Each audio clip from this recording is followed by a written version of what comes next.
Building the Nation, Inspiring Generations. Ito ang naging tema ng selebrasyon ng Elderly Filipino Week ngayong taon.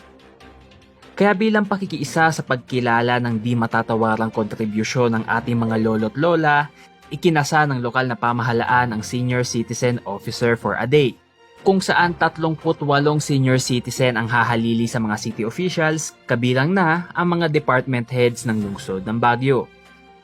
Layo ng programang ito na bigyang oportunidad ang mga senior citizen na makiisa at pamunuan ng lokal na pamahalaan. Layon din itong kilalanin ang tuloy-tuloy na kontribusyon at dedikasyon ng mga senior citizen sa lalong pagpapaganda ng syudad ng Baguio.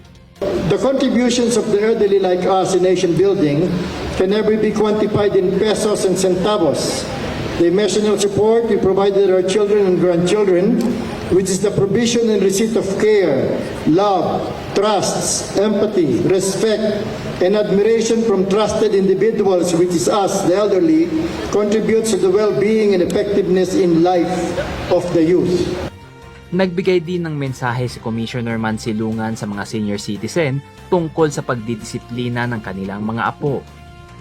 In the Bible, in Proverbs 13:24, it reads, "He who spares his rod of discipline hates his son, but he who loves him disciplines diligently and punishes him early." As grandparents, therefore, let us teach our children to discipline our grandchildren in conformity with Proverbs 13:24. If we can do that, then we will have made a substantial share in the team, Senior Citizens Building the Nation, Inspiring Generations. Dagdag pa ng komisyon sa publiko, laging isaalang-alang ang kaligayahan ng ating mga senior citizen. I encourage all residents of Baguio, for the sake of senior citizen, invest in their happiness.